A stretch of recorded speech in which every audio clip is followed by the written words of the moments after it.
Hey guys, Aiden here. So I thought today we'd go through my top 10 tips on creating dashboards in Data Studio. So we'll cover tips ranging from making dashboards look better, making dashboards more intelligently in terms of approach, and making it easier for yourself to create dashboards faster as well. So here we go. So obviously, as you can see, tip number one is to create a story. And by that, I mean, usually when we create dashboards, we're trying to communicate something. So the best dashboards that I've seen created by everybody really is if there is a purpose to it or a story or a message to the dashboard, right? So you may not, when you first get into creating a dashboard, you may not know what the story is. But as much as you do know, outlining that story first in terms of, all right, page one, I want to talk about this. Page two, I want to talk about that. Page three, I want to talk about this. Or roughly, I want to have this graph or that graph. I want to cover these points off.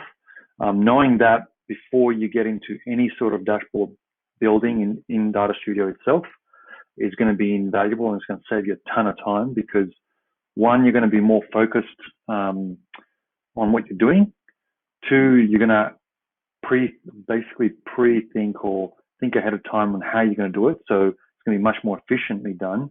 And three, it's going to keep you focused on what you're doing. So one of the risks is that tends to happen to a lot of people is that you'll start building a dashboard and something that would have taken maybe a few hours to build takes a few days because you go off on all these random tangents that are dead ends and have nothing to do with the original sort of brief that you've been given, right?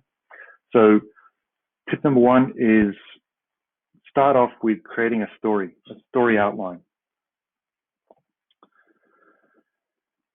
So tip number two, take inventory of your data and variables. This is again part of it's related to the previous tip as well, and you'll see some of these relate to more than one area. But here, what I mean is take stock of what you've got already in terms of data sources and variables within your data. And the reason you want to do that is, one, you'll get a sense of how much, what you can cover, what you can talk about, what you can't talk about, how broad your message can be and can't be. Do you go deep with your story or your dashboard, or do you go wide in terms of data and information and presenting a lot of information, or presenting a narrow area but deep in that area, right? And the other reason you want to take stock of your inventory of your data and variables is you want to really be aware of how much work you have to do on the data side before you get into the whole visualization side. So one of the key distinctions between with business intelligence is you tend to do more work on the data side, building out your data set, building out your variables, categories, dimensions, metrics, all that sort of stuff. And then the other side is actually putting those metrics and dimensions into, or measures into the graphs themselves and the visualizations themselves, right? So the visualizations is the sort of the icing on the cake. The metrics and the data infrastructure behind your dashboard is actually the main meat of the dish, right? So knowing how much work you have to put in there, and if you're missing anything in terms of if you have a certain angle or story in line in your mind, do you have the data necessary for that story, or do you have to go and source it further out? Do you need more data sources, or do you need more variables within your existing data sources? Or do you have the right dimensions, categories? Anything like that. This will be really important, and it's going to save you time, a lot of time later on. What tends to again happen is if you start going down avenues, dead ends, you spend a lot of time trying to create data or variables and measures and dimensions that are really not serving your original purpose or your original scope and don't add much value. And by the time you figure it out, you've wasted a lot of time, you know? So that's tip number 2, take inventory of your data and variables, yeah? Okay, so tip number 3, design dashboard on paper first. So this might not be for everybody, but at least for me, what I've found in my career is that using a different medium as opposed to like Data Studio itself or a laptop or a computer or some sort of digital asset app, designing a dashboard on paper or on like just a plain A4 sheet of paper, like a landscape, put on a landscape side, and just, you know, draw out roughly where the different visuals, different titles, axes will be, and just plan out the story, the dashboard look and feel, and, you know, what kind of information you want to have where, so that it's really, really quick to do a rough draft on paper. If it doesn't work, you can always chuck that A4 sheet of paper away, get a new one, start again real quickly. So it helps you sort of plan out your messaging throughout a single A4 sheet of paper, like a single page. And then if you've got multiple pages for your dashboard, you can have multiple sheets of paper. So you can sort of play around with different, you know, ordering, placement of visualizations and tips, and, you know, where does your methodology section go? Does it go in the front or the back of the dashboard? You know, do you put footnotes? You know, what do you do? Having that all out on paper saves a bunch of time because, again, if you're playing around within Data Studio and trying to position things and line them up and all that, that's time wasted if you don't know that you really wanted there in the first place, right? Now, having a sheet of paper, just quickly, you know, you can just scribble stuff out, chuck it away. I've used, in my career, I've used A4 sheets of blank paper and just draw dashboards on that. I've also used like small notebooks where each page in a notebook is like one page in a dashboard. And there's tons of, you know, draft dashboards that have never really, draft visuals, dashboards, graphs that have never really made it into any production dashboard that I've designed or created in the end, but they're in my notebooks, they're on pieces of paper. And yeah, I can't tell you how many times I've gone back and, not thrown away, but disregarded a dashboard design or page design or a visualization design on paper because it didn't suit that project or that dashboard or that question, that scope. But, you know, the next one that comes along, that visualization or design was perfect for that. And that means that over time I've built up a library of visualizations and ideas and, you know, storylines that I could pursue. And it just makes every single dashboard gets quicker and quicker and quicker to do. And you can improve upon it even after you've sort of done it. So you can add even more value to every design later on. So that's been one of the most valuable things that I've done to date in terms of design of dashboards. So tip number 3 is design a dashboard on paper first. Okay, so tip number 4, design the main page. So here I'll actually show you what I mean. So in Data Studio, there's a couple of cool features where you really only need to design one page in terms of the overall look and feel or the theme, and then you can actually replicate that page across multiple pages or multiple, you know, dashboards or whatever, right? So let me show you what I mean by that. So let's say I've got, let me just delete these, right? So let's say I've got a blank sheet here, and I want to, you know, maybe I want to put a box here like this.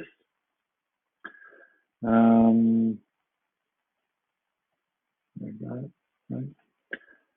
Oh, like this. Let's say the top, and that's the title. And let's see if we've got I don't know, black or something. And the So template dashboard.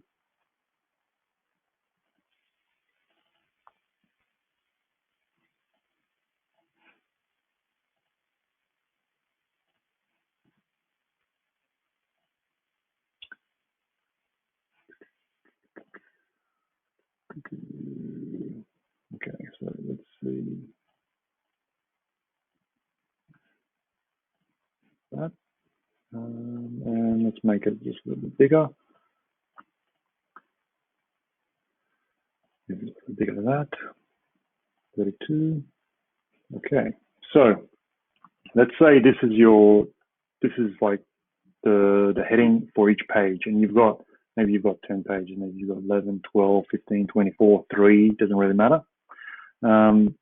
Instead of having to redo this heading every single page that I do, I can simply go page, duplicate page, and it'll duplicate everything in here, right? So it'll be just copy of tip number 10. If I go to that, 10 is there, copy of tip number 10, the same thing, right? The other thing I can do, right? So let me just show you one of the other ones. Let's go tip number 1, right? It's create a story. There's no heading here, right? The other thing I can do is if I go to this, the design I want, I can right click on the visual and I can make it report level. So what that does is this replicates this whole text box at a report level. So every single page will have this this element in it. So now we can go to, tip 1. There you go. Tip 2. There you go. Tip 3. There you go. Right. So, and even the welcome page. Right. That's all. That's everything is in there. Right. So that's another useful handy tip to sort of expedite the building of the dashboard, right? So sometimes we can spend a lot of time making it nice and pretty, and obviously making it nice and visually appealing helps you convey the message easier. But sometimes that can take a very long time, and doing something like this or duplicating pages can actually help you, double, quadruple the amount of efficiency that you've got in your job, right? So that's tip number 4, right? So you see, they come up here, right? So tip number 4 is design your page, right? Let me just not make this report level because it'll distract us. Cool.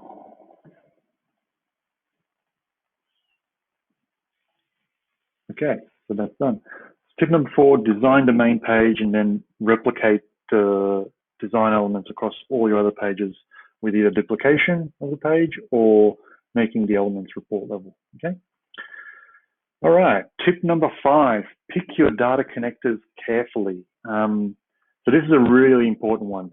One of the beautiful things about Data Studio is there's a lot of data connectors available. So there's there's about 20 or so data connectors that come with it, with Data Studio, that are sort of built by Google and endorsed by Google and are really robust. But then there's 500 plus data connectors that are created by community members, by themselves or their companies, right? There's whole companies built around this thing. Now, because there's so many community connectors,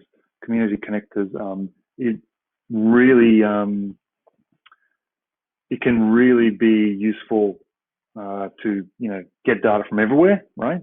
So let me just try that data source. So as you can see, there's tons of connectors here, and there's even more down further here. So one of the key elements, right, is this is all designed by Google. It actually tells you who designed it, which company or person. Now, down in the partner connectors, you've got Supermetrics, Funnel, Find My Insight, Supermetrics, Report Dash, Megalithic. They're all companies that effectively have built data connectors for the Data Studio platform. So there's ones that are customized to, AdRoll, Amazon platform, Canvas, all sorts of stuff, right?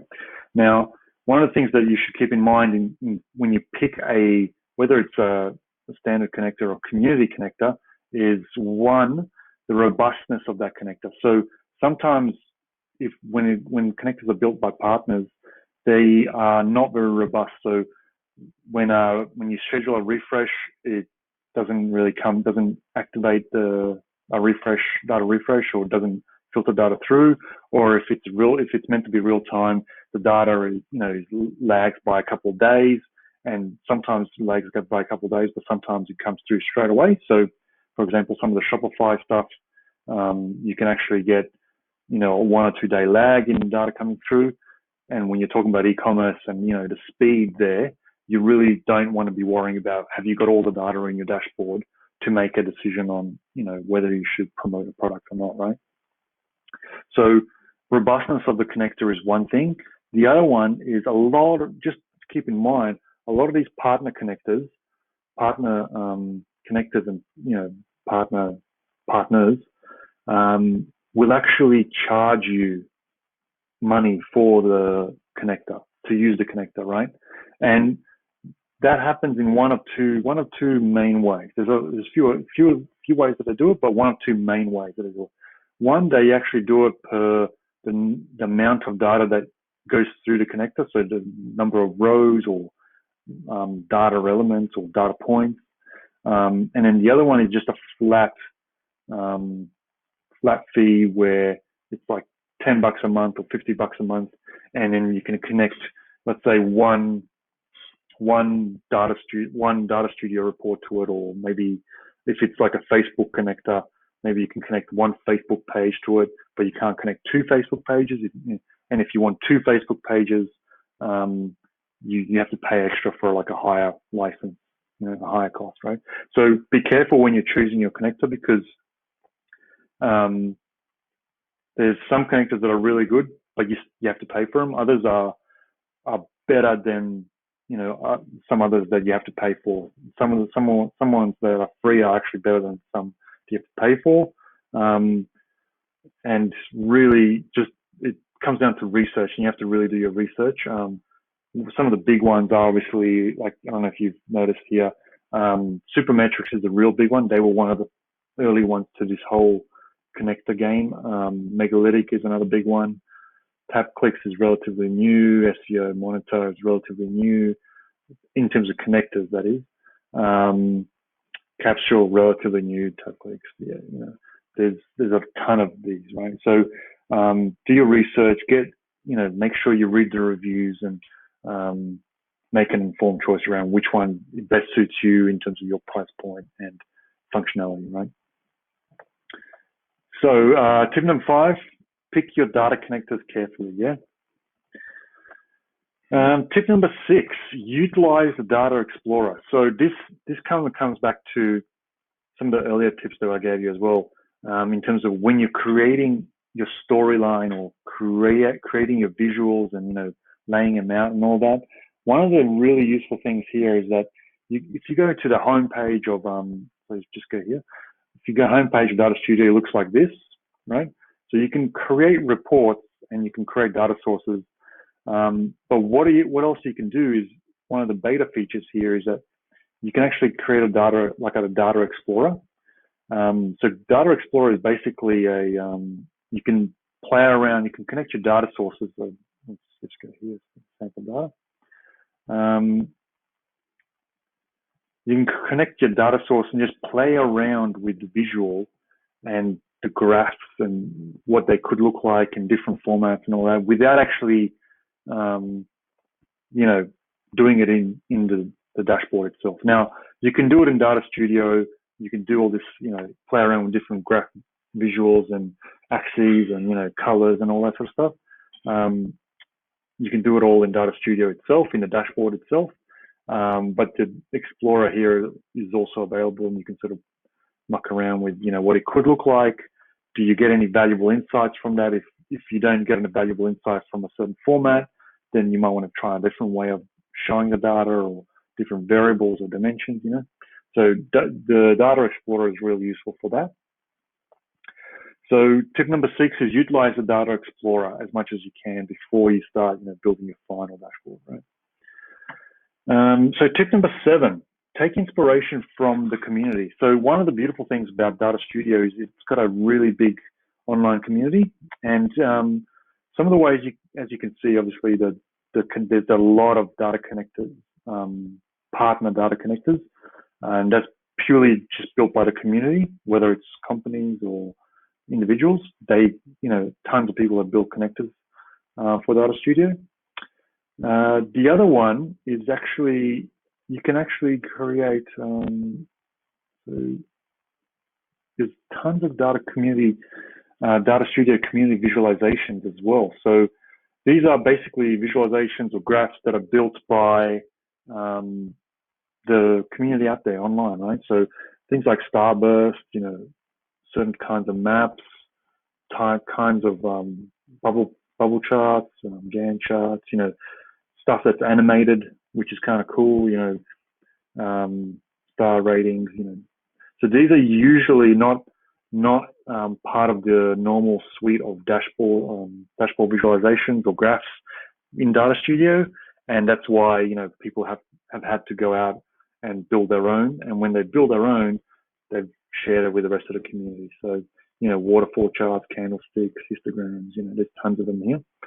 Now, again, some, I don't know how many or proportion of them, but some of them may be, you know, you have to pay for them, or, you know,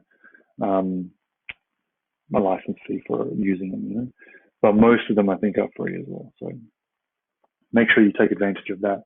Now, the other way you can take advantage of the community is you can actually utilize other people's dashboards. So a lot of the community members out there have, you know, published their own dashboards or templated dashboards online, and you can basically take inspiration from how they've sort of structured their data, what kind of themes that they're using, and sort of replicate that and, you know, modify it to your own needs instead of starting from scratch. So this is all, you know, tip number 7, taking inspiration from the community, is all about how do you make your, you know, don't recreate the wheel when you don't have to. So, you know, if somebody else has done something that you are trying to do now, see how they've done it. You know, can you learn from that? Can you, you know, one up it? Can you, you know, make it better and share it with the rest of the community as well? You know, contribute back as well. So it's all about, you know, stepping it up, taking it to the next level every time we do a dashboard, right? So tip number 8, name your pages. So this is a really, really simple one, but it actually makes sense. So if you see here, when I duplicate a page, it just says copy of tip number 10, right? I can actually just click on the 3 dots here, and then just rename the page, you know, renamed page, you know. So this makes it super easy, and especially if you actually show the pages. So what tends to happen here is that if you scroll over here, if I go into edit, I can actually see, so if I go view, for example, I can actually see what page I'm on. So tip number 8, so page 9 and 12. Obviously I've added a few more pages there. So any name you put, the people that are viewing your dashboard will actually see that name. So make it legible, make it, you know, self-explanatory, make it simple. It's all about getting the message across as quickly and as simply as possible, right? So tip number 8, name your pages. You'd be surprised at how easy it is to actually miss that and make your life harder down the track. So tip number 9, make your dashboard look like a web page. Now, this is a really cool feature. I love this one. This is super easy to do as well. So when you've got a dashboard, one of the things that you do, so you've got a layout. If you don't click on any of these, so if I click on an element, the properties of that element come up. But if I don't click anywhere, if I click on the background of the page, then the theme and layout come up, right? So I can change the theme, obviously, but they're boring. If I go to layout, you've got this option here that says has margin. So if I click on has margin and I go back to my dashboard, you'll see that obviously there's a margin now. So it looks like a sheet of paper, right? Now most people have this enabled. So most people's dashboards look like this, and it makes it look like a dashboard, right? Makes it feel like a dashboard, right? So sometimes you might want to do that, right? Now, given that a lot of people are used to seeing web pages, I actually like doing it this way. So if I uncheck that, it basically takes the margin off, and then it looks like a web page. So you can use it as I'm using this one as a presentation, right? So if you have a dashboard here, you can make the whole background black, or you can make the whole background of web page, any color you want, and then put visuals basically in the whole thing, and you can make it look like an app effectively. So that's a really cool feature. So tip number 9, make your dashboard look like a web page if you want to take it to the next level, right? Now, tip number 10 is not tip number 10, obviously, because we deleted it and we put this, played around with the dashboard template. But let's just do it on the fly now. So if I click on that and delete that, and then I go to tip number 9, I'll just show you how we've just done these. So duplicate page, boom. Tip number 9, and I want to move that up to here. I'm going to call it, I'm going to actually delete, let me delete these 2 pages.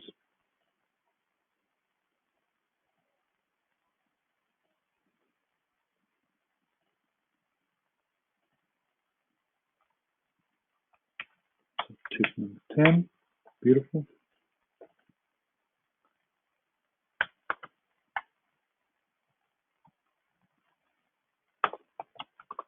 Tip number 10 is basically app scripts.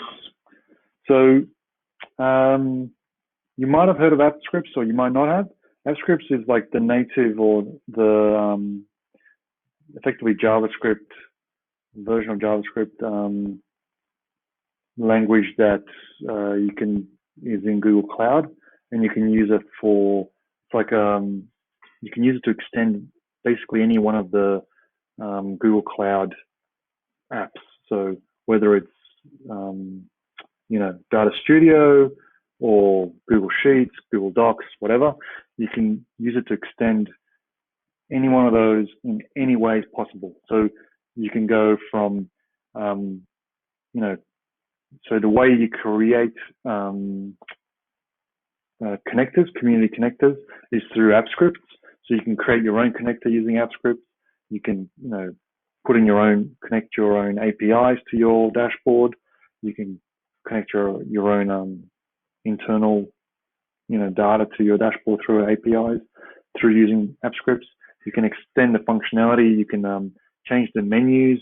You can use app scripts to scrape website data, online website data, into your Google Sheets or into your Data Studio. So you can basically extend Google Sheets and Data Studio, Google Data Studio, in any way possible, which means that if you think about it, if you then, let's say, make the Data Studio look like a web page, and then you bolster it up with app scripts to extend it, you can make it look like an app, a web app, so easily, so quickly, and you can effectively make your own chargeable web app if you wanted to, which many people have done as well. So tip number 10, looking to utilize, take advantage of app scripts and take your dashboards again to the next level. So that's 10 tips for making Data Studio dashboards, guys. If you like this video, give us a thumbs up, give us a like, and subscribe to this channel to get more videos like this. So thanks very much, guys.